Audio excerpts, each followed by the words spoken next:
You there, second desk, blue jacket. What is your name? My name is Alexis. Alexis, please leave my lecture room. I don't want to see you at one of my lectures ever again. I don't understand. I am not going to ask a second time. Thank you.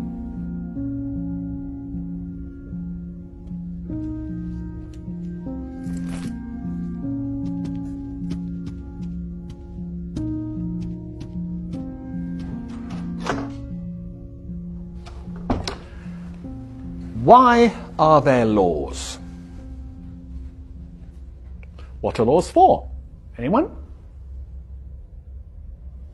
Social order? To protect the person's personal rights.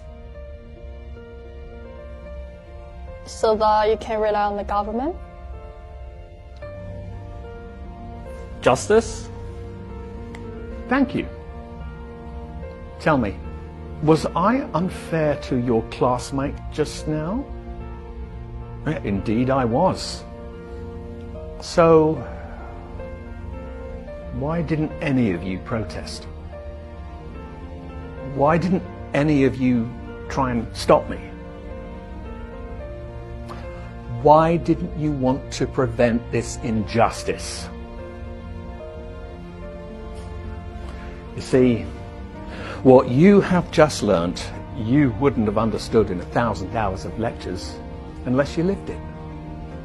You didn't say anything because you weren't affected yourself. And this attitude speaks against you and against life. You think it doesn't concern you, so it's none of your business. Well, I'm here to say, if you don't help bring about justice, then one day you too may experience injustice, and there will be nobody there to stand before you.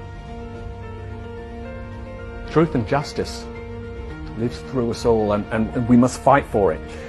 Because in life and work, I mean, we often live next to each other, but not with each other. We console ourselves that the problems of others are nothing to do with us, none of our business. And we go home glad at night that we're spared, but it's about standing up for each other. Every day an injustice happens in business, sport, or on the tram. Relying on someone else to take care of it is not good enough. It is our duty to be there for others, to speak up for others when they cannot. I am here to teach you the power of your voice. I want you to learn critical thinking to empower you to stand up for what is right, even if it means going against what everyone else is doing. Let's begin.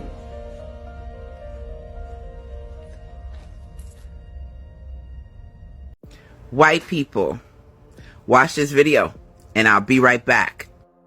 He published a book called Race, Tendencies, and Traits of the American Negro, in which he lays out all the numbers, and then he concludes that if we simply avoided allowing black people to have any access to health care, that within 2 or 3 generations, the whole race would die out, and that would solve the race problem in America. When Teddy Roosevelt, 1912, proposed a national health care system, people said no because black people will get it. When Franklin Roosevelt proposed a national health care system, it was the same thing. We don't want black people to get it. When Truman tried it in 47, same thing. Don't want black people to get it. We have to figure out a way to keep black people from using Medicare. And the way that they came up with was to have a 20% hole, a gap in Medicare, so that you had to pay 20% of your doctor's bill and your hospital bill, and that would discourage poor black people from showing up at the hospitals. Nearly 100% of the reason why the United States is the only country in the world that doesn't define healthcare as a right is because of racism. He published a book called Race, Tendencies, and Traits of the American Negro.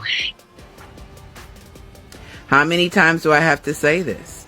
Racism is a detriment to you white folks, poor white folks especially. Because of racism, you poor white folks can't even get good health care because they thought if they could deny health care to black people, that we would have been eradicated a long time ago. But hey, we still here. And they have not changed the rules. How crazy is that? Even with Social Security, you have to pay 20% because of racism. We keep telling you. BIPOC keep telling you.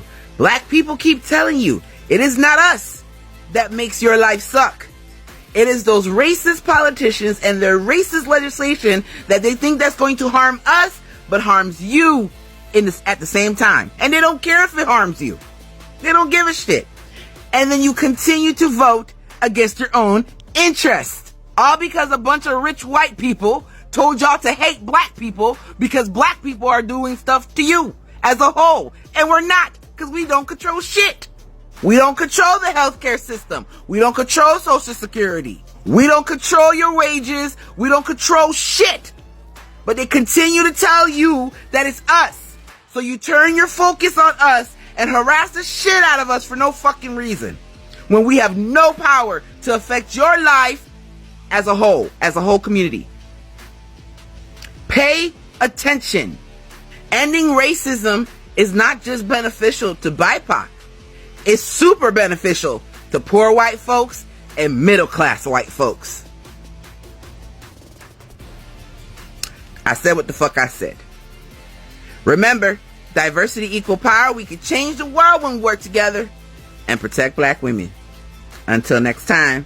And also, go into the comment section and let me know what you think about this video. I'm interested to see.